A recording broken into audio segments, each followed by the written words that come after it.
Hello friends, आप सभी का स्वागत करते हैं हमारे चैनल ज्योति फन ब्लॉग पर। तो आप सब देख रहे हैं दर्द से मोहब्बत भाग 170। इससे पहले इस कहानी के 169 भाग अपलोड हो चुके हैं चैनल पर। अगर आप सबने नहीं पढ़ा है तो ज़रूर पढ़ लीजिएगा। तो चलिए देखते हैं अब तक आप सबने पढ़ा था। दक्ष दिया को लेकर सीधा बेड पर आ जाता है। उसने अपना चेहरा दिया की गर्दन में छुपा लिया और एक हाथ बढ़ाकर कमरे की लाइट ऑफ कर दी। थोड़ी ही देर में दोनों ही एक दूसरे को महसूस कर रहे थे। दोनों एक दूसरे के प्यार में पूरी तरह से खो चुके थे। इतना आप पिछले भाग में देख चुके थे। अब देखते हैं आगे इस कहानी में क्या होने वाला है। राठौड़ हाउस। इस वक्त धैर्य जब सोकर उठा तो धानी उसके पास नहीं थी। धैर्य को भी समझते देर नहीं लगी कि धानी फिर से सौम्या का दिल जीतने के लिए किचन में चली गई होगी काम करने के लिए। तो धैर्य थोड़ा सा उदास हो गया था। धैर्य उठा और फिर सीधा फ्रेश होकर हॉल में आ जाता है तो उसने देखा कि धानी किचन में सबके लिए नाश्ता बना रही है। तो धैर्य भी किचन में जाकर पीछे से धानी को अपने गले लगाकर रोमांटिक आवाज में बोलता है कि ये सब कुछ करने से माँ नहीं मानेंगी धानी। और फिर धानी ने भी पलट कर धैर्य को देखा और फिर मासूम सी शक्ल बनाकर कहा कि तो फिर कैसे मानेंगी आपकी माँ? क्या करूँ मैं ऐसा जो माँ मान जाएंगी? धैर्य भी बहुत ही प्यार से बोलता है कि धानी तुम समझ नहीं रही हो, माँ तुमसे गुस्सा बिल्कुल भी नहीं है। वो तो बस इस बात से गुस्सा है कि उनके इकलौते बेटे की शादी एकदम से हो गई और फिर मैंने किसी को इस बारे में बताया भी नहीं था।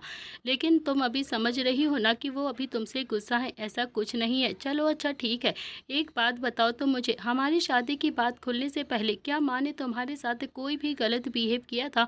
क्या वो तुमसे कभी भी नाराज हुई थी? तो धानी ने भी ना में गर्दन हिलाते हुए कहा कि नहीं, वो तो बहुत ज्यादा प्यार से बात करती थी मुझसे। धैर्य एकदम से बोला कि एग्जैक्टली यही तो बात है धानी। धानी वो तुमसे बिल्कुल भी नाराज नहीं है। मैं किसी से भी शादी करता उन्हें मेरी पसंद पर नाज होता। प्रॉब्लम ये है कि उनके दिल के अरमान बाहर नहीं निकल पाए। उन्होंने जितना सोचा था मेरी शादी धूमधाम से करेंगी वो नहीं कर पाई है। धानी अपनी मासूमियत के चलते बोलती है कि तो फिर क्या करें अब हम? तो धैर्य बोलता है कि धीरे धीरे सब कुछ ठीक हो जाएगा। तुम्हें ये सब कुछ करने की बिल्कुल भी जरूरत नहीं है। चलो अब साथ में आकर बैठकर नाश्ता करते हैं। ये सब नौकर खुद ही देख लेंगे। ओके। इतना कहकर धैर्य ने भी धानी की बाजू पकड़ी और फिर उसे सीधा डाइनिंग टेबल के पास लेकर आ जाता है और फिर उसने चेयर खींची और धानी को प्यार से बैठाया और फिर खुद भी उसके पास चेयर लेकर आया और बैठ गया और फिर थोड़ा सा तेज आवाज में बोलता है कि माँ पापा आ जाओ, साथ में बैठकर नाश्ता करते हैं। अभी तक आप लोग क्यों नहीं आ रहे हो? थोड़ी देर में ही नरेन भी सूट पहनकर अपना बैग लेकर सीधा बाहर की तरफ आया और फिर उसने अपना बैग सोफे पर रखा और सीधा डाइनिंग टेबल पर जाकर बैठ गया। थोड़ी देर के बाद घर की एक मेड ने डाइनिंग टेबल पर नाश्ता लगा दिया था। नरेन नाश्ता करने लगा था और फिर धैर्य ने भी अपनी प्लेट में खाना शुरू कर दिया था। फिर उसने धानी की प्लेट में खाना सर्व करने की कोशिश करी तो धानी ने भी धैर्य का हाथ रोकते हुए कहा कि माँ नहीं आएंगी। धानी की आंखें हल्की हल्की सी नम हो चुकी थी। उसे बहुत ज्यादा बुरा लग रहा था। तो नरेन जो कि अभी खाना खा रहा था उसके हाथ भी एकदम से रुक गए थे। वो थोड़ा सा तेज आवाज में बोलता है कि सौम्या, सौम्या आ जाओ मेरे पास। अच्छा नहीं लगता है? वैसे भी आज रोहान और रोही की मेहंदी है ना, तो प्लीज जल्दी और सबके साथ नाश्ता कर लो। वहाँ भी तो जाना है हम सबको। मैं ऑफिस से सीधा वहीं पर आ जाऊंगा, तुम बच्चों के साथ वहाँ पर चली जाना। तो सौम्या भी अपनी साड़ी को संभालते हुए बाहर आती है और फिर नरेन के पास बैठते हुए बोलती है कि मुझे कहीं भी नहीं जाना है नरेन, मेरी तबीयत ठीक नहीं है, मैं यहीं पर आराम करूंगी, ये दोनों खुद ही चले जाएंगे। तो नरेन के हाथ में जो चम्मच थी वो उसने साइड में रख दिया और फिर सौम्या की तरफ चेहरा घुमाकर प्यार से कहा कि हो क्या गया है तुम्हें सौम्या? ऐसा क्यों बिहेव कर रही हो तुम? क्यों कर रही हो ये सब कुछ? बताओ मुझे। देखो धानी के माँ बाप नहीं है, इसके जो भी कोई है ना वो हम दोनों ही हैं। अगर तुम्हारे अरमान पूरे नहीं हुए हैं तो फिर अब कर लो ना, जो करना चाहती हो तुम कर सकती हो, कोई भी तुम्हें नहीं रोकेगा। लेकिन ऐसे परिवार को इग्नोर तो नहीं कर सकते हैं ना हम। मुझे तो समझ में नहीं आता है कि तुम्हें हो क्या गया है सौम्या? तुम ये क्यों भूल गई हो? अगर प्रताप हाउस दिशा को नहीं अपनाता तो फिर उसकी हालत भी धानी जैसी ही हो जाती। हमारी बेटी भी तो अनाथ आश्रम से ही आई थी पहले, या फिर शायद उससे भी ज़्यादा बुरी हो सकती थी। तो सौम्या को अब नरेन की बात सुनकर बहुत ज़्यादा गुस्सा आ गया और वो डाइनिंग टेबल से उठी और चुपचाप से वहाँ से चली गई। उसके जाते ही नरेन ने अपना सिर डाइनिंग टेबल पर रख दिया और फिर थोड़ी देर के बाद अपना चेहरा उठाकर धैर्य और धानी की तरफ बड़ी ही उम्मीद नज़रों से देखा। तो धैर्य के चेहरे पर तो अब बड़ी सी मुस्कुराहट आ गई थी, लेकिन धानी उसके चेहरे पर तो फिर से उदासी आ चुकी थी। नरेन ने हंसकर बोला कि फिक्र मत करो बेटा, तुम उदास होने की तो बिल्कुल भी ज़रूरत नहीं है तुम्हें? मेरी सौम्या पहले से ही इतनी ज़्यादा नखरे करती थी, क्या ही करूँ अब मैं? तो धानी भी अब डाइनिंग टेबल से उठती है और फिर उसने एक प्लेट में खाना सर्व किया और फिर सीधा सौम्या के कमरे की ओर जाने लगती है। तभी धैर्य बोलता है कि धानी तुम मत जाओ, रहने दो ना प्लीज़, माँ नहीं खाएंगी। तो धानी ने पलट कर धैर्य की तरफ देखा तो फिर वो बोलती है कि ऐसे तो माँ भूखी रह जाएंगी ना, उन्हें खाना तो खिलाना ही पड़ेगा। तो नरेन ने कहा कि कोई बात नहीं, तुम चली जाओ बेटा, लेकिन वो कुछ कहे ना तो प्लीज़ जवाब मत देना। तो धानी ने भी हाँ में अपनी गर्दन हिलाई और फिर सौम्या के कमरे की तरफ चली जाती है। उसके जाते ही धैर्य ने दोनों हाथ हवा में फैलाकर नरेन की तरफ देखा और फिर बोलता है कि क्या कर रहे हो पापा आप? पता है ना आपको, आज रोहान की मेहंदी है, सास बहू का मूड बहुत ज़्यादा खराब हो जाएगा ना, तो फिर आप अपनी वाली को भी नहीं संभाल पाओगे और फिर ना ही मैं अपनी वाली को संभाल पाऊंगा, दोनों ही फंस के रह जाएंगे। तो नरेन बोलता है कि लेकिन धानी तो तुम्हारी माँ को ज़रूर संभाल लेगी ना, उस लड़के की आंखों में बहुत ज़्यादा कॉन्फिडेंट है, जो मैंने देखा है। तुम्हारी माँ को लेकर थोड़ा सा दर्द भी है उसके दिल में और वो कहीं ना कहीं अच्छे से जानते भी है कि सौम्या का दर्द बिल्कुल सही है अपनी जगह पर और शायद अब वो इस दर्द का इलाज करने के लिए ही जा रही है उसके पास। तो तुम बस इंतज़ार करो, या तो फिर घर में कलेश होगा या फिर ये कलेश हमेशा के लिए दब जाएगा। तो धानी भी अब खाना लेकर सीधा सौम्या के कमरे में आ गई थी। सौम्या जो कि अभी खिड़की के पास हाथ बांधे हुए थोड़ा सा नाराज़गी से खड़ी हुई थी। धानी को अंदर से डर तो बहुत ज़्यादा लग रहा था, लेकिन उसने भी आज सोच लिया था कि अगर सौम्या उसे सुनाएगी तो वो चुपचाप से सुन लेगी, एक शब्द भी सौम्या से नहीं बोलेगी। धानी ने नाश्ते की प्लेट टेबल पर रखी और फिर प्लेट से थोड़ा सा साउंड क्रिएट होता है। तो सौम्या ने पीछे पलटकर धानी की तरफ देखा लेकिन कुछ भी नहीं कहा। तो धानी भी धीरे से बोलती है कि माँ प्लीज़ खाना खा लीजिए। तो सौम्या ने भी कहा कि तुम्हारे पापा जी ने बाहर खिला तो दिया है ना, अब भूख नहीं है मुझे, प्लीज़ चली जाओ तुम यहाँ से इसे खाने को लेकर। तो धानी ने भी एक बार फिर से सौम्या को मनाते हुए प्यार से कहा कि प्लीज़ माँ मान चाहिए ना, थोड़ा सा खाना खा लीजिए ना प्लीज़, पापा भी नहीं खा रहे हैं खाना। अगर आप मुझसे गुस्सा हो तो प्लीज़ आप मुझे डांट सकती हो, आपका जो मन हो आप मुझे बोल सकती हो, अगर आप कहोगी तो मैं इस घर से भी हमेशा हमेशा के लिए चली जाऊंगी, सबको छोड़कर। इतना कहकर धानी की आंखों में फिर से पानी आ जाता है।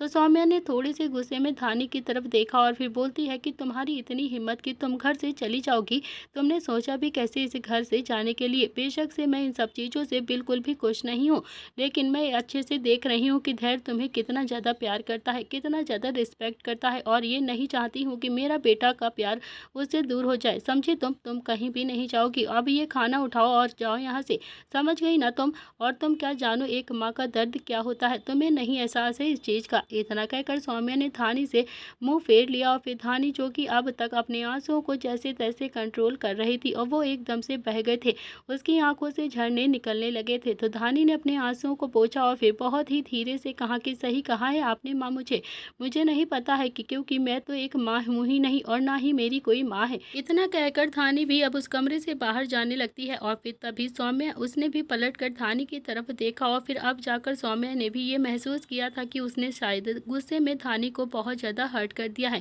क्योंकि सच में धानी के माँ बाप नहीं है। और फिर धानी भी कमरे से बाहर जा पाती उससे पहले ही सौम्या बोलती है कि रुको।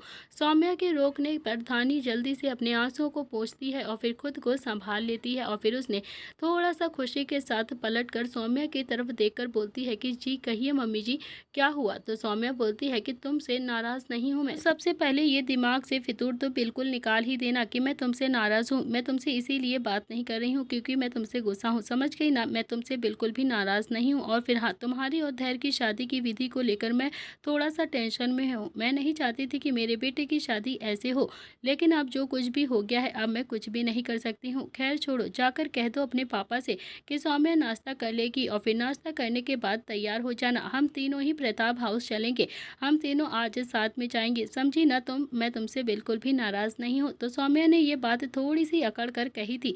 धानी को लगा था कि शायद सौम्या अभी भी नाराज़ है उससे और फिर धानी ने भी बस हाँ में अपनी गर्दन हिलाई और फिर सीधा बाहर की तरफ जाने लगती है। और फिर तभी सौम्या फिर से बोलती है कि तुम्हें कुछ समझ में भी आता है या फिर बस ये गर्दन ही मटकाती रहती हो? तुम कुछ मुँह से भी बोलना सीख लो, हमेशा बस गर्दन हिलाकर ही जवाब देती हो। तो धानी ने भी पलटकर सौम्या को देखा तो फिर सौम्या ने भी ना में अपनी गर्दन हिलाते हुए कहा कि वो तो था ही एक नंबर का बेवकूफ़, तुम भी कुछ ज़्यादा ही इनोसेंट आ गई हो उसके साथ, पता नहीं अब तुम दोनों का घर कैसे बसेगा, भगवान ही जाने।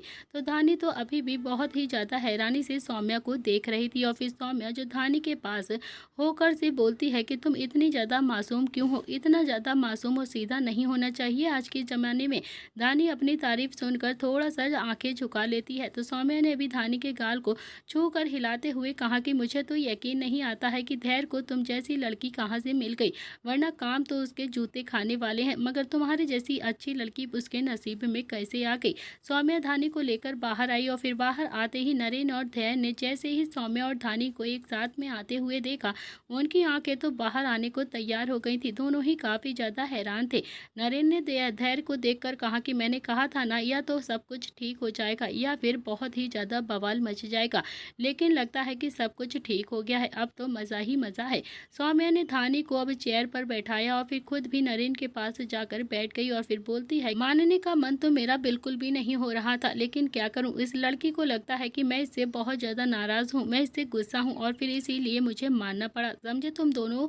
तो नरेन ने भी मुस्कुरा कर अब सौम्या की तरफ देखा और फिर एक तरफ से उसके गाल लगाकर कहा कि मैंने तो पहले ही कहा था कि मेरी सौम्या बहुत ज्यादा प्यारी है, बहुत ही ज्यादा सीधी है। तभी धैर्य बोलता है कि नहीं, आपने ये नहीं कहा था, बल्कि ये कहा था कि मेरी सौम्या नखरे वाली है, बहुत ज्यादा नखरे वाली।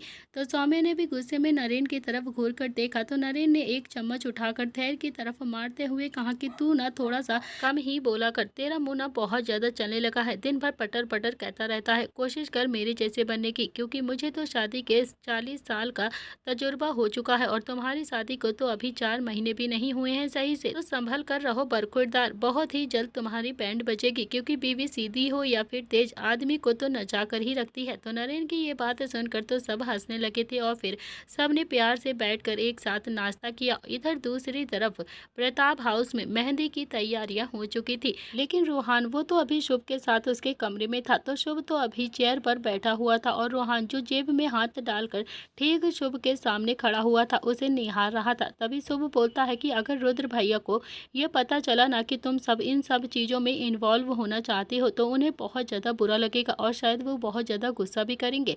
रोहान ने भी एक अकड़ के साथ कहा कि मेरे पापा को मारने की हिम्मत कैसे की उसने, मेरे पापा पर अटैक करने की सोची भी कैसे उसने, और आप कह रहे हो चाचू कि मैं इन सब चीज़ों में इन्वॉल्व ना हूँ, इन्वॉल्व तो मुझे अब होना ही पड़ेगा। मुझे अगर सोमनाथ को गोली भी मारनी पड़ेगी ना तो फिर मैं पीछे नहीं हटूंगा, जान से मार दूंगा उसे। इस वक्त रोहान बहुत ही ज़्यादा जोश में था। शुभ को अपने वो दिन याद आ गए थे जब वो रुद्र और नील दोनों ही प्रताप हाउस से चले गए थे और फिर उसने अकेले ही अपने कितने ही दुश्मनों को निपटा दिया था।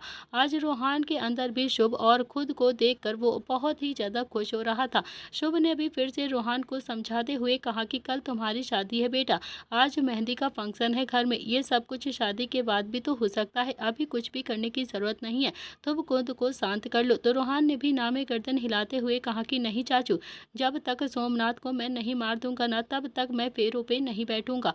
और ये सुनते ही शुभ ने हैरानी से रोहान की तरफ देखा और फिर रोहान बोलता है कि सही सुना है चाचू आपने, मेरे परिवार पर किसी ने भी आंख उठाकर देखा ना तो सच कहता हूँ आंखें ही नोच लूंगा उसकी। शुभ अभी कुछ बोलता उससे पहले ही रोहान ने फिर से कहा कि चाचू प्लीज आप बस मुझे ये बताइए कि ये सोमनाथ मिलेगा कहाँ पर। तो शुभ बोलता है कि रोहान ये बिल्कुल भी सही टाइम नहीं है बेटा, मैंने कहा ना कि एक बार पहले शादी हो जाने तो उसके बाद इन सब चीजों को अच्छे से निपटा लेंगे। देखो अगर गलती से भी नील भैया या फिर रुद्र भैया को ये पता चल गया ना तो सच कहता हूँ वो बहुत ही ज्यादा गुस्सा हो जाएंगे और फिर तुम भी ये तो सोच ही सकते हो, अजीत अंकल ने भी तो तुम्हें इस घर से इसीलिए ही तो दूर रखा था कि ताकि तुम किसी भी मुसीबत में ना पड़ सको, और फिर तुम हो कि अब खुद ही जलती आग में अपना हाथ डालना चाहते हो, खुद ही मुसीबत को अपने पास बुला रहे हो। तो रोहान बोलता है कि मुझे चीज़ें लटकाने का शौक नहीं है चाचू, हर चीज़ क्लियर करने की हिम्मत रखता हूँ मैं, जब तक सोमनाथ को मार नहीं लूँगा ना तब तक मुझे चैन नहीं आएगा अब। और हाँ, गलती तो अब आप सबकी भी है, जो आपने उस घटिया इंसान को जिंदा रखा, उस घटिया इंसान को जो छोड़ दिया था, अरे उसे तो पाताल से भी ढूंढ कर मार देना चाहिए था आप सबको। तो शुभ बोलता है कि मैं मानता हूँ हमसे बहुत बड़ी गलती हो गई, हमने सोमनाथ को सिर्फ जेल करवाई थी, उसे मारा नहीं था, और फिर उसने अपने पैसों का इस्तेमाल किया और फिर जेल से बाहर हो गया, जेल से रिहा हो गया। लेकिन अभी ये बिल्कुल भी सही टाइम नहीं है बेटा। और तभी उस कमरे का गेट एकदम से खुलता है। दोनों एकदम से चुप हो गए थे और फिर दोनों ने ही पलट कर देखा तो नील वहाँ पर खड़ा हुआ था। नील ने अब उन दोनों को एक साथ देखा तो उसे भी कुछ गड़बड़ लग रही थी, उसका भी दिमाग खनक चुका था। वो आगे आया और बोलता है कि क्या बात है चाचा भतीजे एक साथ क्या बातें हो रही है, कोई खिचड़ी तो नहीं पका रहे हो तुम दोनों। तो शुभ ने भी हंसते हुए कहा कि अरे नील भाई, भला हम कैसे खिचड़ी पका पाएंगे आप लोगों के बिना, हम कोई खिचड़ी नहीं पका रहे, बल्कि आपने और रुद्र भैया ने मेरी शादी वाले दिन ही मेरे लिए खिचड़ी पका दी थी, जो मुझे बिल्कुल भी पसंद नहीं थी। तो नील ने भी अब शुभ की तरफ देखा और फिर हल्के से गुस्से में कहा कि शुभ, जो गलती मैंने और रुद्र ने कर दी थी ना, तुम मत दोहराना कभी भी। कल शादी है और फिर मैं नहीं चाहता हूँ कि इस घर में शादी से पहले कोई भी हंगामा हो जाए, बिल्कुल भी कोई प्लानिंग नहीं होनी चाहिए। तो रूहान ने भी नील की दोनों बाजू पकड़कर कहा कि कैसी बातें कर रहे हो आप बड़े पापा, मुझे देखकर लगता है क्या मैं कुछ गलत सोचूंगा या फिर मैं कुछ गलत खिचड़ी पकाऊंगा? मैं तो खुशी खुशी शादी करने के लिए मरा जा रहा हूँ और फिर मेरी रूही मेरे पास भी तो आ जाएगी, मुझे और क्या ही चाहिए होगा, इन सब चीज़ों में मुझे नहीं पड़ना। नील ने रूहान का चेहरा अपने एक हाथ से पकड़ा और फिर उसे अपनी तरफ हल्का सा खींच कर कहा कि मैं न तेरे बाप का बड़ा भाई हूँ, हंसता रहता हूँ हमेशा, इसका मतलब ये नहीं है कि मुझे कुछ समझ में नहीं आता है, मैं भोंदू हूँ, मुझे कुछ भी नहीं पता चलेगा।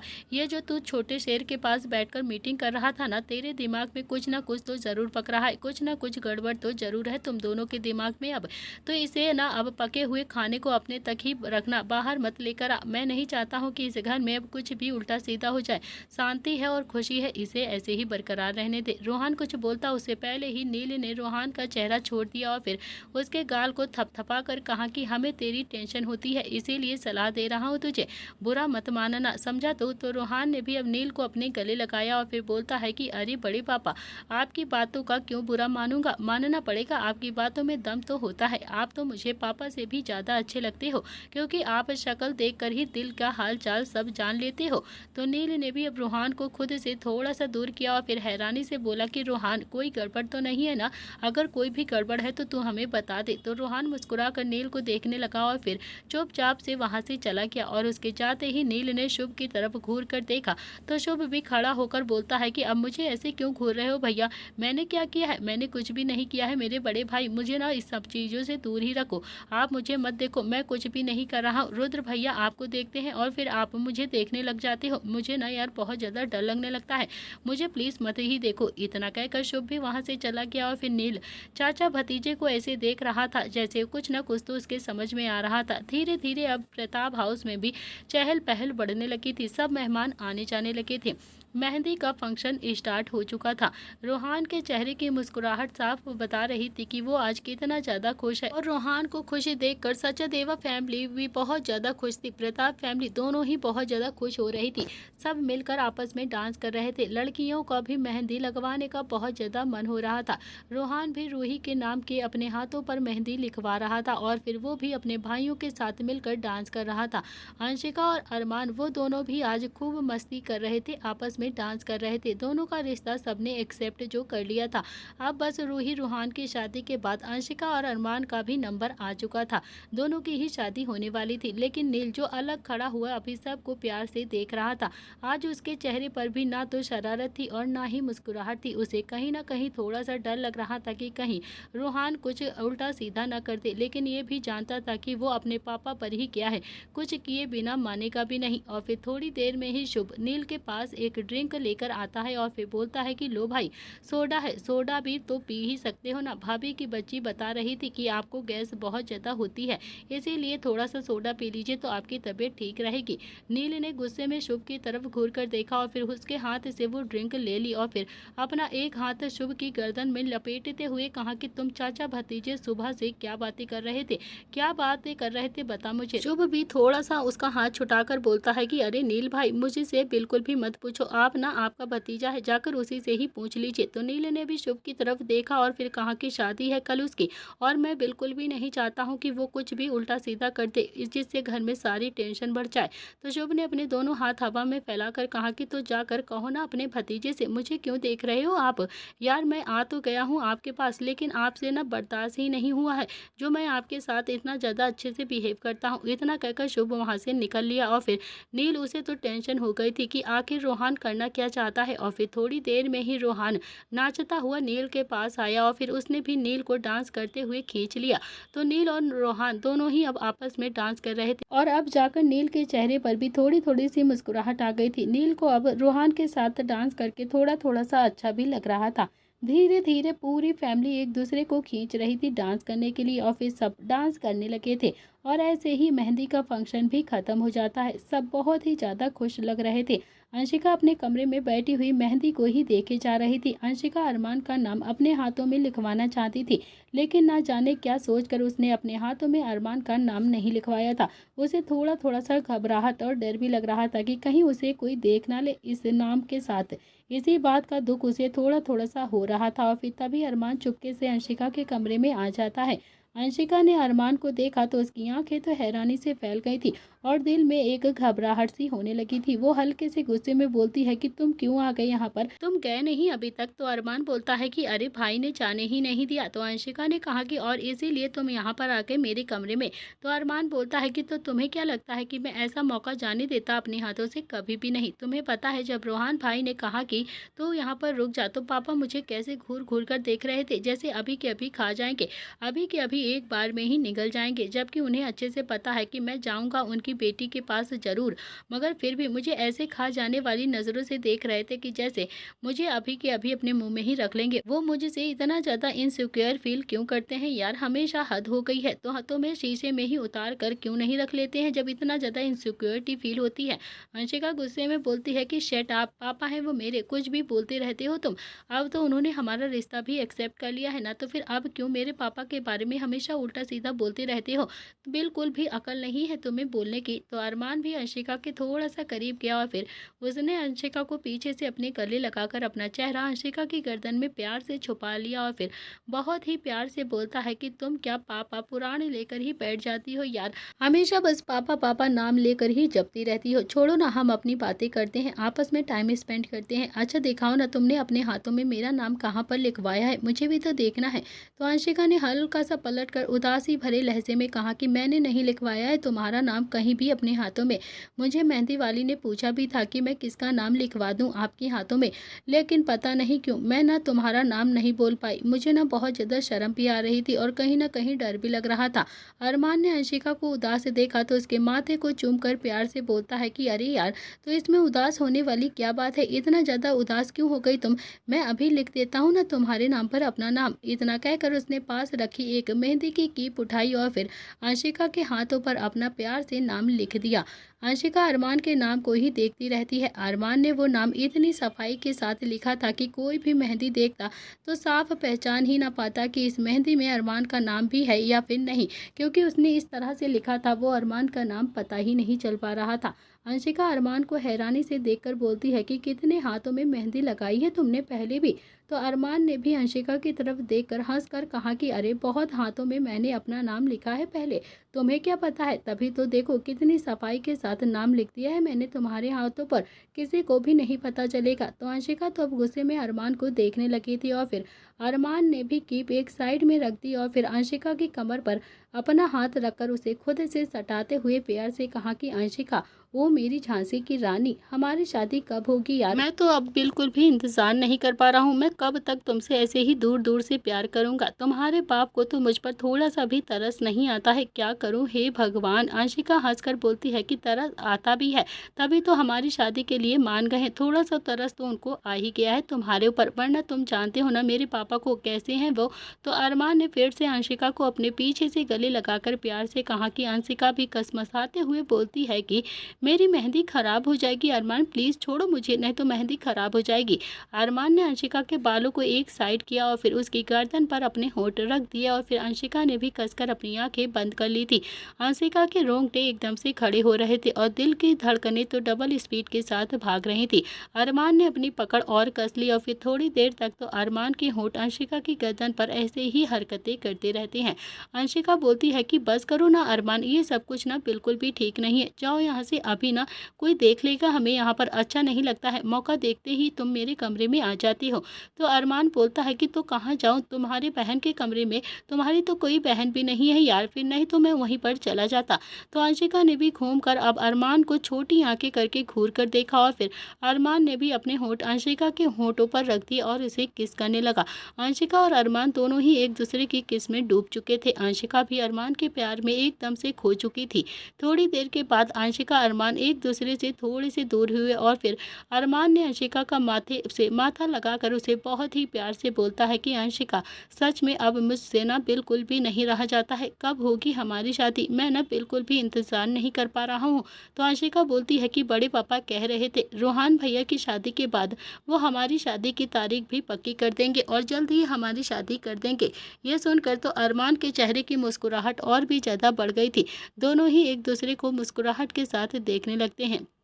अगली सुबह जब अरमान की आंखें खुलती हैं तो उसने अंशिका का सिर अपने सीने पर देखा और फिर अरमान के आंखों में तो जैसे प्यार ही उमड़ आया था। अरमान ने प्यार से अंशिका के बालों को चूमा और फिर उसे धीरे से बेड पर लेटा दिया और फिर खुद चुपचाप से उठकर उस कमरे से बाहर चला जाता है। लेकिन किस्मत थोड़ी सी खराब निकली थी उसकी। जैसे ही वो बाहर की तरफ निकला वैसे ही उसकी टक्कर रुद्र से हो जाती है। अरमान को नहीं पता था कि रुद्र अभी उसी की कमरे की तरफ आ रहा है। अरमान के दिल की धड़कन तो जैसे एकदम से सूख गई हो। रुद्र को वहां पर देखकर अरमान की जान सूख गई थी, लेकिन अगले ही पल उसके चेहरे पर हल्की हल्की सी मुस्कुराहट भी आ गई थी। जबकि रुद्र वो तो अभी गुस्से में अरमान को खा जाने वाली नजरों से घूर घूर कर देख रहा था, जैसे अभी के अभी उसे खा जाएगा। और फिर उसने अपने दांत पीसते हुए गुस्से से कहा कि शादी तक रुका नहीं जा रहा है तुमसे, शर्म नहीं है क्या तुम्हारे अंदर बिल्कुल भी। तो अरमान ने भी आंख मारकर रुद्र से कहा कि रुका हुआ हूँ ससुर जी, आपको क्या पता मैं कब से इंतजार कर रहा हूँ, कब से रुका बैठा हूँ मैं अंशिका के लिए। रुद्र ने भी गुस्से में अरमान की तरफ देखा और फिर अरमान जो थोड़ा सा रुद्र के पास आता है और फिर उसने रुद्र के कॉलर को ठीक किया और फिर से एक मुस्कुराहट के साथ बोलता है कि आपकी प्रिंसेस को मैं अपने प्रिंसेस बना कर ही रखूंगा, उसे कुछ भी नहीं करने दूंगा मैं, आपको टेंशन लेने की बिल्कुल भी ज़रूरत नहीं है। इतना कहकर वो वहाँ से चला गया और फिर रुद्र को भी उसकी बात अच्छी तो लग रही थी, लेकिन फिर भी उसकी ऐसी हरकतों पर रुद्र को बहुत ज़्यादा गुस्सा आता था। लेकिन बेचारा कुछ भी नहीं कर सकता था, क्योंकि एक तरफ उसका बेटा था तो एक तरफ उसकी किट्टू जिसे वो बहुत ज़्यादा प्यार करता था। रुद्र सीधा गार्डन में गया और फिर जहाँ पर नील अभी योगा कर रहा था, नील ने रुद्र को भी गुस्से में देखा तो हल्के से मुस्कुराहट के साथ बोलता है कि अब सुबह सुबह तेरा मूड को क्या हुआ है, इतना ज़्यादा नाराज़ क्यों है, किससे नाराज़ है तू।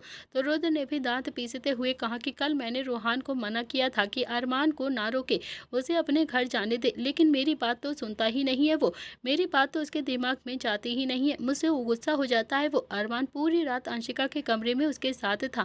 तो नील बोलता है कि तो क्या हुआ, होने वाला पति है वो उसका, मैं भी तो रात रात भर अवनी के साथ जाता था मिलने के लिए, मैं भी तो राजपूत हाउस जाया करता था ना, पूरी रात अवनी के साथ ही रहता था मैं। रुद्र भी अब अलती पलती मार कर वहीं गार्डन में बैठ गया और फिर नील की तरफ देखकर बोलता है कि तेरी बात बिल्कुल अलग थी, तू समझदार था, बिल्कुल मैच्योर था। नील के चेहरे पर तो एक शरारत भरी मुस्कान आ गई थी, उसे तो बहुत ही ज़्यादा खुशी भी हो रही थी अपनी तारीफ सुनकर, वो भी रुद्र के मुंह से। उसने रुद्र को आंख मारकर कहा कि तुझे कैसे पता कि मैं बहुत ज़्यादा समझदार था, ये बात तो तू अवनी से भी जाकर पूछ कि मैं कितना ज़्यादा समझदार था। तो रुद्र तो अभी पहले से ही बहुत ज़्यादा गुस्से में था और फिर नील की ऐसी बेतुकी सी बातें सुनकर तो उसे और भी ज़्यादा गुस्सा आ रहा था। वो नील से भी बहुत ज़्यादा गुस्सा हो जाता है और फिर वो गुस्से में बोलता है कि तू ना कभी भी मुझे सपोर्ट नहीं कर सकता है ना, हमेशा बस उसे ही करेगा। नील बोलता है कि मैं तो तुझे ही सपोर्ट करता हूँ हमेशा, अगर मैं ना हूँ ना तो सच कहता हूँ तू तो घर वालों को पागल ही कर देगा, ये जो हंसी खुशी इधर उधर घूम रहे हैं ना सबके सब, ये सब जो मुंह लटका कर ही घूमेंगे, समझा तू। तो रुद्र बोलता है कि तू तो रहने ही दे, हमेशा बस अरमान की ही सपोर्ट करना, तू कभी भी अरमान की गलती बताएगा ही नहीं, मुझे पता है अच्छे से। इस बार नील भी रुद्र की तरफ घूम गया और फिर अलती पलती मार कर बोलता है कि रुद्र प्यार प्यार होता है, मेरा प्यार भी प्यार ही था और अरमान का प्यार भी प्यार ही है, समझा तू। तू पता नहीं क्यों जानी दुश्मन बना कर बैठा है अपनी बेटी और दामाद का।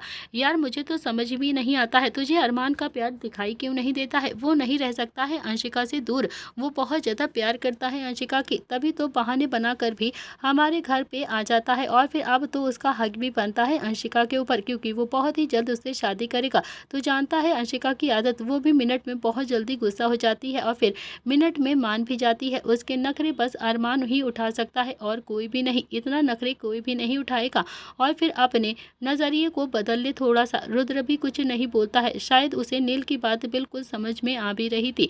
और फिर तभी अवनी ने भी आवाज़ लगाकर कहा कि आप दोनों भाइयों को अगर हो गया हो तो प्लीज़ आकर जल्दी से चाय पी लीजिए, नहीं तो ठंडी हो जाएगी, जल्दी से अंदर आइए। तो नील बोलता है कि हाँ हाँ चल चाय पीते हैं रुद्र, थोड़ा सा दिमाग सही हो जाएगा, अपने दिमाग से ये अजीब अजीब सी बातें बिल्कुल निकाल दे। हमारे सारे बच्चे बहुत ज़्यादा खुश हैं, कोई भी परेशान नहीं है, और एक बार रोहान की शादी हो जाएगी ना, फिर हम अरमान की शादी भी अंशिका के साथ कर देंगे और फिर उसके बाद बचेगा संकल्प, उसकी भी शादी कर देंगे। तो रुद्र ने भी हाँ में अपनी गर्दन हिलाई और फिर दोनों ही भाई उठकर गार्डन से दूसरी तरफ चले जाते हैं, जहाँ पर अवनी और किट्टू चाय लेकर बैठी हुई थी। आज पूरा दिन तैयारियों में ही गुजर गया था। आज रोहान की बारात जो निकलने वाली थी, रोहान अपने कमरे में अपनी शेरवानी को निहार रहा था और कहीं ना कहीं उसके चेहरे पर बड़ी सी मुस्कुराहट भी थी। तभी शुभ कमरे के अंदर आता है और फिर शुभ को वहां पर देखकर रोहान बोलता है कि क्या हुआ चाचू, आप इस वक्त मेरे कमरे में, कोई काम है क्या?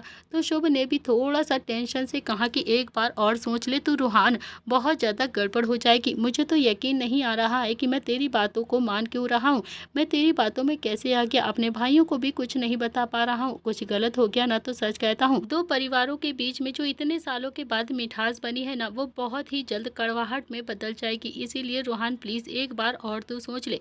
तो रोहान ने भी एक पॉजिटिव एटीट्यूड के साथ शुभ की तरफ देखा और फिर बोलता है कि अरे चाचू, मैं भी ना रोहान प्रताप सिंह हूँ, आपसे वादा करता हूँ इन दोनों परिवारों के बीच में कोई भी कड़वाहट नहीं आएगी, जब तक मैं जिंदा हूँ कुछ भी नहीं होगा। मेरी और रूही की शादी बहुत ही आराम से हो जाएगी, लेकिन मैं फेरों पर तभी बैठूंगा जब मैं उस सोमनाथ को गोली मार दूंगा, उसके बाद ही मैं रूही से शादी करूंगा। शुभ ने भी अब रोहान की तरफ देखकर कहा कि तुमने ऐसी जिद क्यों लगा रखी है, तुम जानते नहीं हो भाइयों को अगर पता चल गया ना तो फिर क्या होगा, दोनों ही भाई मेरी जान ले लेंगे। तो रोहान बोलता है कि चाचू, मैं कल से आपको बहुत ज़्यादा समझा कर थक चुका हूँ, कुछ भी नहीं होगा। मैं एक कोई भी गुंजाइश ही नहीं रखना चाहता हूँ कि मेरे पापा पर कोई भी दोबारा अटैक हो। मैं तो वो सिचुएशन ही ख़त्म कर दूंगा जो मेरे पापा को मारने के लिए तुले हो, जिससे मेरे पापा को डेंजर जोन में आ जाएं। आप बस मुझे ये बताओ कि ये सोमनाथ कहाँ पर मिलेगा, आज के आज ही इसका काम ख़त्म कर दूंगा। मैं भी तो देखूँ कि ऐसा कौन सा आदमी है जिसने मेरे दादाजी से लेकर और मेरे पापा तक को इतना ज़्यादा परेशान कर दिया, इसकी तो आज मैं जड़ से ही खात्मा करके रहूँगा। मेरा नाम भी रोहान प्रताप सिंह नहीं। अब तो शुभ भी रोहान की ऐसी जिद के आगे हार रहा था। हालांकि वो अच्छे से जानता था कि अगर घर में किसी को भी इस बारे में पता चल गया तो बहुत ही ज़्यादा बवाल मच जाएगा, बहुत ही ज़्यादा हंगामा होगा और हो सकता है कि नील इस उम्र में भी शुभ को चांटा मार दे। लेकिन न जाने क्यों उसे भी कहीं ना कहीं रोहान बिल्कुल सही लग रहा था। वो भी चाहता था कि सोमनाथ जड़ से खत्म हो जाए। आखिर सोमनाथ ने भी तो नाक में दम कर दिया था, बुढ़ापे में भी उसे चैन नहीं था, वो अभी भी उन दोनों भाइयों पर अटैक करवा रहा था। कुछ सोचकर शुभ बोलता है कि वो रोज रात को अपने पैरों की थेरेपी करवाने के लिए हॉस्पिटल में जाता है, बस यही वक्त होता है जहां पर हम उसे मार सकते हैं आराम से, कोई कुछ भी नहीं जान पाएगा। रोहान बोलता है कि चाचू, हम नहीं, सिर्फ मैं मारूंगा सोमनाथ को। आपने तो अपनी जवानी में बहुत लोगों को मारा होगा ना, लेकिन इसे तो मैं खुद ही मारूंगा, वो भी अकेले। तो शुभ अभी कुछ नहीं बोलता है और फिर थोड़ी देर में ही अवनी की आवाज़ आती है और वो बोलती है कि रोहान तैयार हो रहे हो ना तुम, अब वक्त हो गया है, जल्दी से बाहर आ जाओ तैयार होकर। रोहान बोलता है कि हाँ बड़ी माँ, मैं तैयार हो रहा हूँ। तो अवनी बोलती है कि बेटा जल्दी हो जाना, पंडित जी आते ही होंगे, थोड़ी सी रीति रिवाज घर में भी करने होते हैं, उसके बाद ही हम बाहर जा सकते हैं। तो रोहान बोलता है कि हाँ हाँ बस अभी आया बड़ी माँ, आप चलिए, मैं बस 2 मिनट में आ रहा हूँ। तो शुभ तो वहाँ से चला गया था और फिर रोहान भी तैयार होने लगा था। थोड़ी देर के बाद रोहान तैयार होकर बाहर की तरफ आया और फिर सबने रोहान को देखा तो रोहान को ही देखते रह गए। आज रोहान सच में बहुत ही ज़्यादा अच्छा लग रहा था।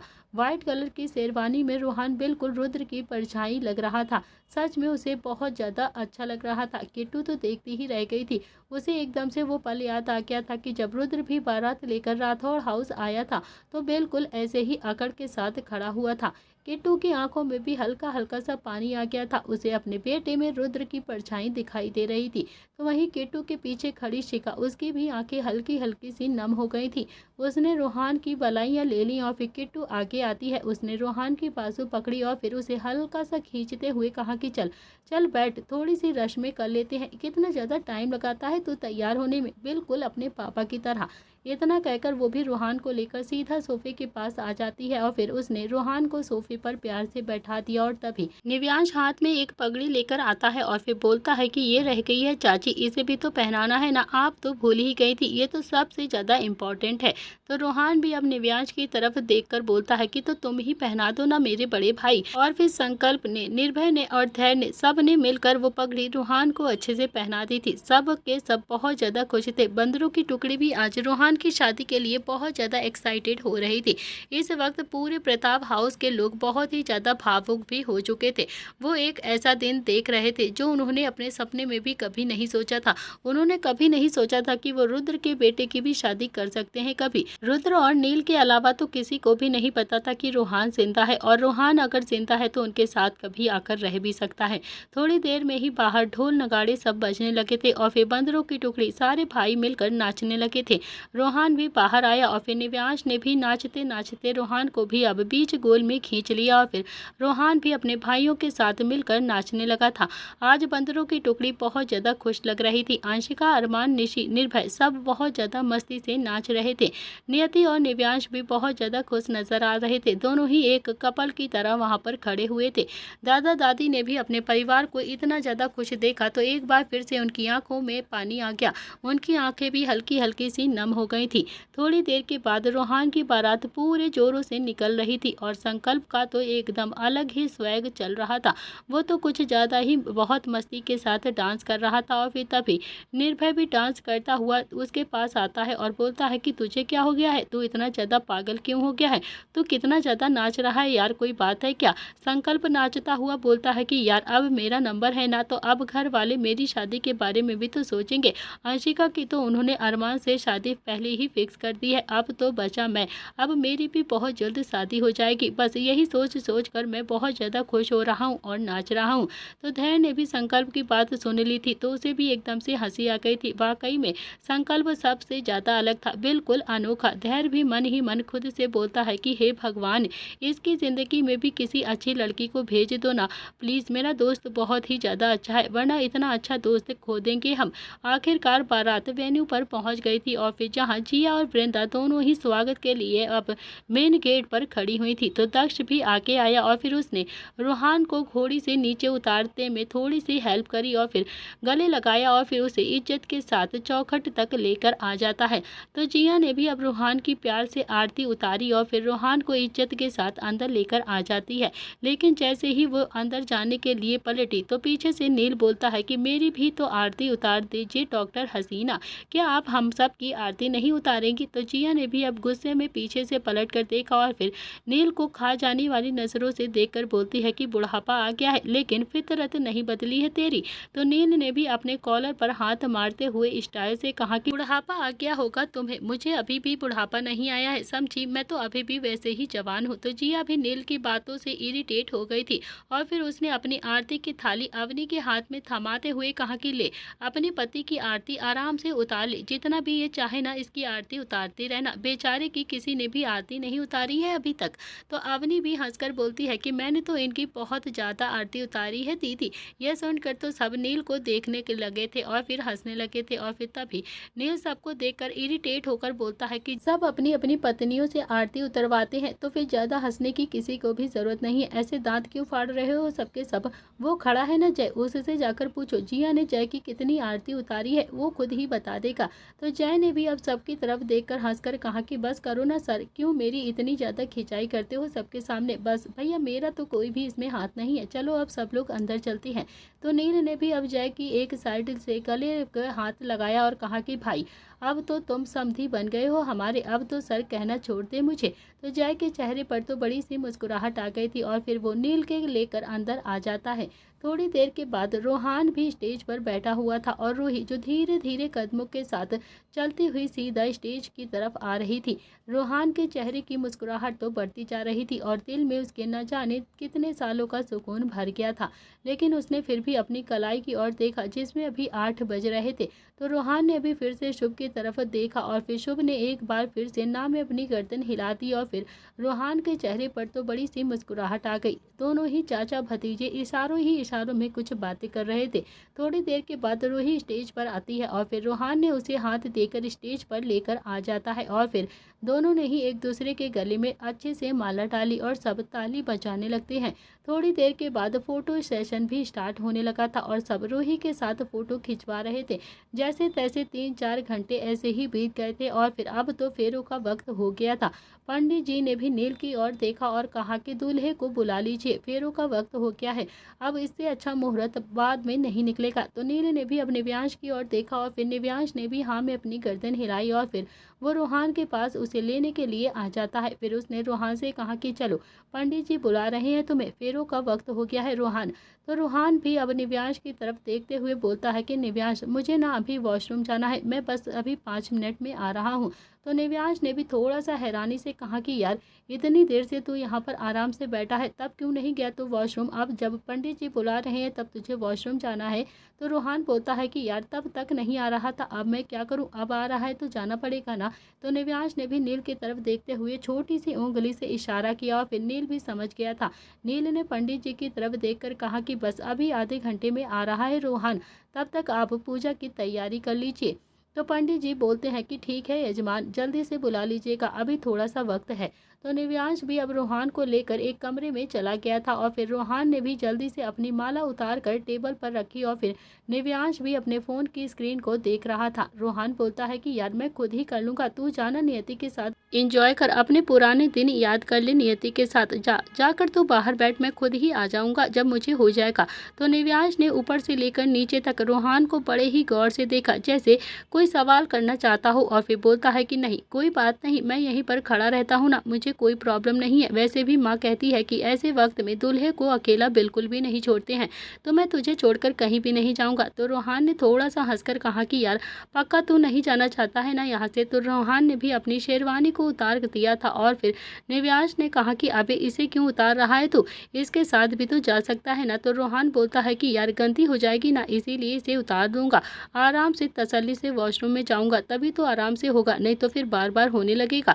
तो निव्यांश ने भी हाँ में अपनी गर्दन हिला दी और फिर रोहान जो सीधा वॉशरूम के अंदर जाता हुआ बोलता है कि तू सच में नहीं जाना चाहता है, तू यहीं पर बैठा रहेगा क्या। तो निव्यांश ने कहा कि हाँ हाँ मैं यहीं पर वेट कर रहा हूँ तेरा, मैं कहीं भी नहीं जाने वाला। तो रोहान बोलता है कि ठीक है, तो फिर डांट भी अकेले ही खा लियो, मुझसे मत कहियो। तो निव्यांश को भी समझ में नहीं आ रहा था कि रोहान ने वॉशरूम का गेट बंद कर दिया और फिर रोहान जल्दी से वॉशरूम में आया और फिर उसने रखी हुई एक जैकेट पहनी और जीन्स पहनी और फिर सर पर एक टोपी लगाई और फिर दूसरे गेट से बाहर की तरफ निकल गया। बाहर निव्यांश अपने फ़ोन की स्क्रीन को स्क्रॉल करता हुआ रोहान का वेट कर रहा था। निव्यांश को तो पता भी नहीं था कि इस वक्त जिसके वो वेट कर रहा है वो तो वहाँ पर है भी नहीं। उसे क्या पता था कि रोहान जो कि अभी पहले से ही डिसाइड कर चुका था कि वो तो उसे जो करने के लिए यहाँ पर आया है वो उस करने के लिए वहाँ से चला गया है। शुभ थोड़ी देर बाद निव्यांश के पास आया, उसने धीरे से निव्यांश की तरफ देखा और पूछा कि रोहान कहाँ पर है। तो रोहान जो अपनी शादी के मंडप से निकलकर सीधा उस जगह पर गया था जहाँ पर सोमनाथ की गाड़ी आने वाली थी, जहाँ पर वो डॉक्टर के पास जाता था थेरेपी कराने के लिए।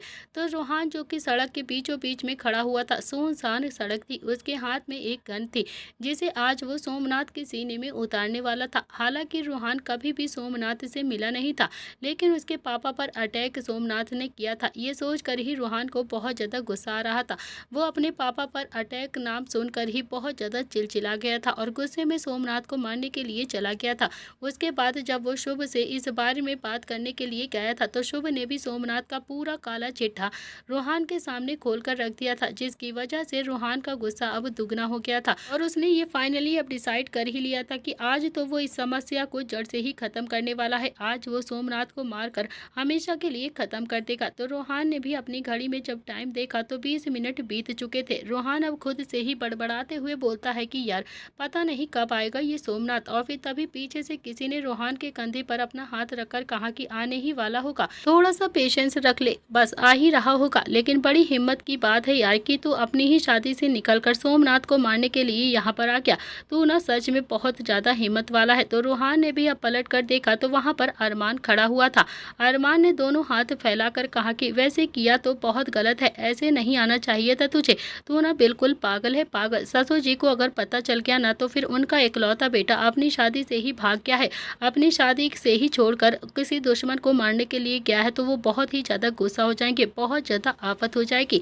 तो रोहान ने कहा कि तुझे आने के लिए किसने कहा था, क्यों आया है तू यहाँ पर, मतलब मैं तुझे अपने प्लान के बारे में बताऊंगा तो तू यहाँ पर आ जाएगा क्या, तू बिल्कुल पागल हो गया है क्या, तुझे तो वहाँ पर रहना चाहिए, जाकर वहाँ पर सबको संभालने की कोशिश कर, तेरे बिना वहाँ पर कुछ भी नहीं संभाल पाएगा कोई। तो अरमान बोलता है कि वहाँ संभालने के लिए शुभ चाचू है ना, और फिर उन्होंने ही मुझे कहा है कि मैं यहाँ पर आ जाऊँ तेरी हेल्प करने के लिए, तुझे अकेला नहीं आना चाहिए था रोहान, भगवान न करे अगर तुझे कुछ हो गया तो तू जानता है ना पूरी प्रताप फैमिली को जवाब देना बहुत ज़्यादा मुश्किल हो जाएगा, क्या कहेंगे हम और चाचू, कभी तो चाचू की बात मान लिया कर, तू तो बिल्कुल ससुर जी के ऊपर चला गया है, कभी भी किसी की बात कोई ही नहीं मानता है। तो रोहान ने कहा कि यार आज बस इसे मार दूं, उसके बाद तो सारी जिंदगी बस चाचू की ही बात माननी है मुझे, पर तुझे यहाँ पर अभी नहीं आना चाहिए था मेरा भाई, मुझे तो अब तुझे बहुत ज़्यादा टेंशन हो रही है देखकर यहाँ पर। तो अरमान बोलता है कि यार अब एक ही बात को तू कितनी बार दोहराएगा, बस बहुत ज़्यादा इरिटेट कर चुका है। तभी उन दोनों की आंखों पर एक लाइट पड़ती है। रोहान के चेहरे पर बड़ी सी मुस्कुराहट आ गई थी कि आखिर उसका इंतजार जो खत्म हो गया था। वो गाड़ी रोहान और अरमान के करीब आ रही थी। तो रोहान के हाथ में एक गन थी और फिर तभी अरमान ने भी अपनी बैग से गन निकाल कर उस गाड़ी को पॉइंट कर लिया। रोहान की आंखें तो हैरानी से फैल गई थी और दिमाग खुला का खुला रह गया था। उसे तो यकीन ही नहीं आ रहा था कि सच में अरमान तो उसके 4 कदम आगे भी निकलेगा। अरमान भी अब रोहान की तरफ देखकर एटीट्यूड के साथ बोलता है कि तुम्हें क्या लगा था कि तुम इस कहानी के अकेले हीरो हो, हीरो तो मैं भी हूँ इस कहानी का। इतना कहकर अरमान ने सामने वाली गाड़ी के टायर को शूट कर दिया और फिर रोहान जो उसने भी अब फ्रंट शीशे पर गोली मार दी थी, अगले ही पल उस गाड़ी का बैलेंस बिगड़ गया और फिर वो गाड़ी सड़क के किनारे पेड़ से जाकर टकरा जाती है। रोहान और अरमान दोनों ही उस गाड़ी के पास आए, गेट को खोलकर देखा तो एक ड्राइवर उस गाड़ी के अंदर बैठा था जो उन दोनों को ही देखकर काफी ज्यादा डर गया था। उसकी दिल की धड़कनें तो बहुत ज्यादा घबराहट के मारे भाग रही थी। तो रोहान ने भी बैक सीट पर देखा तो सोमनाथ बैठा हुआ था। सोमनाथ ने गुस्से से चिल्लाते हुए कहा कि कौन हो तुम दोनों और यहाँ पर क्यों आए हो, क्यों मारना चाहते हो तुम दोनों मुझे। तो रोहान ने भी पीछे गाड़ी का गेट खोला और फिर सोमनाथ की बाजू पकड़ी और फिर उसे बाहर की तरफ खींचा। ये देखकर तो ड्राइवर ने कहा कि सर छोड़ दीजिए इन्हें, बुजुर्ग आदमी है, प्लीज छोड़ दीजिए ना, ठीक से चल भी नहीं पाते हैं, इन्हें मारकर आपको क्या मिलेगा। लेकिन रोहान वो तो अब सोमनाथ का किस्सा आज के आज ही खत्म करने के लिए आया था और ऐसी बातें तो उस पर बिल्कुल असर ही नहीं करती। ड्राइवर ना जाने कितना बहुत ज्यादा रिक्वेस्ट कर रहा था। रोहान ने भी सोमनाथ को जैसे ही गाड़ी से बाहर उतारा तो सोमनाथ अपने पैरों पर खड़ा हो गया और फिर ये देखकर तो अरमान और रोहान दोनों की ही आंखें बड़ी की बड़ी हो गई थी। रोहान ने तो हंसकर कहा कि क्या बात है, नाना जी तो बिल्कुल ठीक है यार, हॉस्पिटल जाकर कौन सी नई नई नानी को पटाने की कोशिश करते हैं, न जाने ऐसा क्या खा लेते हैं जो आज तक अपने पैरों पर चल रहे हैं ये। तो रोहान के मुंह से नाना सुनकर तो सोमनाथ ने भी हैरानी से रोहान को तरफ देखना शुरू कर दिया और फिर रोहान बोलता है कि अरे मैं हूँ रोहान प्रताप सिंह, रुद्र प्रताप सिंह का बेटा, सुना आपने, मैं जिंदा हूँ। और ये सुनकर तो सोमनाथ की आंखें लगभग बाहर ही आ गई थी, वो काफी ज्यादा शॉक्ड हो गया था। अरमान ने अभी कुछ नहीं कहा और फिर रोहान ने अगले ही पल सोमनाथ के सीने पर बंदूक रख दी और फिर उसकी आंखों में देखकर बहुत ही गुस्से के साथ कहा कि तुम्हें मेरे दादाजी के साथ बिल्कुल भी गलत नहीं करना चाहिए था और फिर मेरे पापा के साथ भी तुमने बहुत ज्यादा गलत कर दिया था, वो भी तुम्हें नहीं करना चाहिए था। तुम्हें मुझे बचपन से मारने की कोशिश भी नहीं करनी चाहिए थी, याद है ना, या फिर बुढ़ापे में याददाश्त भी चली गई है तुम्हारी, या फिर कुछ और तरीका निकालूं तुम्हारी याददाश्त को फिर से लाने में। तो सोमनाथ अभी कुछ भी नहीं बोल पा रहा था, उसे अपनी आंखों के सामने मौत नजर आ रही थी और दिल बहुत ज्यादा ज़्यादा घबरा रहा था। तभी अरमान ने टाइम देखकर कहा कि रूहान, इतना टाइम नहीं है हमारे पास, वापस नहीं जाना है क्या? अगर टाइम से नहीं गया ना तो प्रताप फैमिली में हंगामा हो जाएगा और फिर इसके पैर तो वैसे के वैसे ही कब्र में लटके हुए हैं। एक ही गोली में ये मर जाएगा, जल्दी से मार वरना मैं मार दूंगा इसे। रूहान ने भी अब ट्रिगर पर अपनी उंगली रखी और फिर सोमनाथ जो हल्का हल्का सा कांपने लगे था। सोमनाथ खुद को कितना भी मजबूत समझता था, लेकिन मौत के सामने तो उसकी हालत भी खराब हो रही थी। वो लड़खड़ाती हुई जुबान से बोलना चाहता था, लेकिन रूहान ने अपनी एक उंगली उसके मुंह पर रखी और फिर बोला कि बोलने का वक्त नहीं है तुम्हारे पास, बिल्कुल भी वक्त नहीं है अब तुम्हारे पास बोलने के लिए। तुम्हें तो मेरे पापा ने सुधरने का बहुत ज़्यादा वक्त दिया था, लेकिन वो कहते हैं ना कि सांप को कितना भी दूध पिला दो वो उगलता तो जहर ही है, और अब मैं तुम्हें एक भी मौका नहीं देने वाला हूँ, समझे तुम? तो दोस्तों, इसी के साथ इस कहानी का आज का ये एपिसोड यहाँ पर समाप्त होता है। कैसा लगा आपको एपिसोड, कमेंट में ज़रूर बताइएगा। क्या रूहान और अरमान मार देंगे सोमनाथ को और ख़त्म कर देंगे ये किस्सा, या फिर आगे आने वाला है कोई और नया ट्विस्ट इस कहानी में?